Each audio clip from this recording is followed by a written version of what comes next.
भारत का साहित्य विश्व का प्राचीनतम साहित्य है। भारत के तमाम धर्मग्रंथों और साहित्य में धनुष बाण का सबसे अधिक महत्व और उल्लेख मिलता है। इससे यह साबित होता है कि उन दिनों धनुष बाण का स्थान सर्वोपरि माना गया है।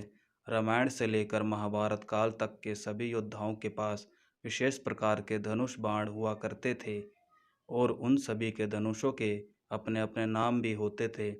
साथ ही हर एक धनुष के बाण की अपनी ही एक अलग शक्ति होती थी। आओ जानते हैं ऐसे ही कुछ प्रसिद्ध योद्धाओं के धनुष और बाणों के बारे में। भगवान शिव के पास पिनाक धनुष था। पिनाक को अजगब भी कहा गया है। शिवजी के पास और भी कई धनुष थे। त्रिपुरांतक धनुष से उन्होंने मायासुर द्वारा बनाए गए त्रिपुरा नगरी को नष्ट किया था। शिवजी के पास रुद्र नामक एक और धनुष का उल्लेख भी मिलता है, जिसे बाद में भगवान बलराम ने प्राप्त किया था। भगवान विष्णु शांडर्ग्य शारंग धनुष विष्णु जी को अर्पित किया गया था, जिसे उन्होंने धारण किया। इसे शर्क के नाम से भी जाना गया। यह धनुष भगवान परशुराम और योगेश्वर श्री कृष्ण ने प्राप्त किया था। भगवान ब्रह्मा को गांडीव धनुष अर्पित किया गया था, जिसे अग्निदेव से, फिर उसके बाद दैत्यराज वृषपर्वा और फिर उसके बाद अंत में स्वयं सांची अर्जुन ने प्राप्त किया।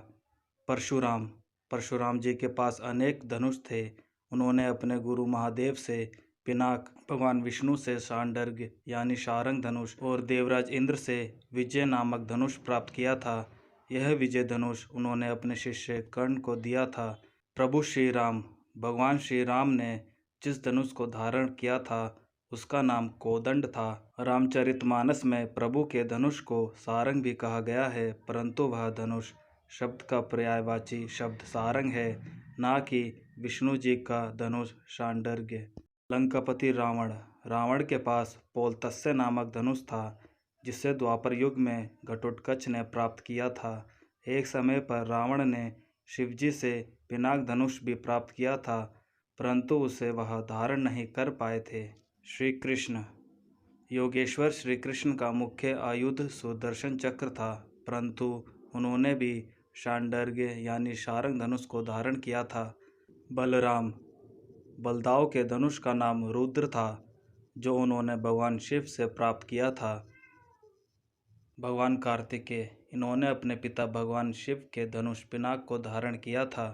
देवराज इंद्रदेव ने विजय नामक धनुष को धारण किया, जिसे उन्होंने भगवान परशुराम जी को दे दिया। कामदेव ने ईख यानी गन्ने की छड़ी पर मधुमक्खी के तार से बनी प्रत्यंचा से तैयार पुष्पधनु नामक धनुष को धारण किया था। युधिष्ठिर जी ने महेंद्र नामक धनुष को धारण किया था। भीमसेन ने वायुदेव से प्राप्त वायव्य धनुष को धारण किया था। अर्जुन ने ब्रह्मा जी के धनुष गांडीव को धारण किया था, जिसे उसने खांडव प्रस्थ में मैदानव से प्राप्त किया था। नकुल ने भगवान विष्णु से प्राप्त वैष्णव धनुष को धारण किया था। सहदेव ने अश्वनी कुमारों से प्राप्त अश्वनी नामक धनुष को धारण किया था। कर्ण ने अपने गुरु भगवान परशुराम से देवराज इंद्र का विजय धनुष प्राप्त किया था। इंद्रदेव की उपासना कर कर्ण ने अमोघास्त्र भी प्राप्त किया था। अभिमन्यु ने अपने गुरु और मामा भगवान बलराम से भगवान शिव का धनुष रौद्र प्राप्त किया था। घटोत्कच ने लंकापति रावण का धनुष पोलतस्य प्राप्त किया। प्रतिविंध्य युधिष्ठिर के इस पुत्र ने रौद्र नामक धनुष का प्रयोग किया।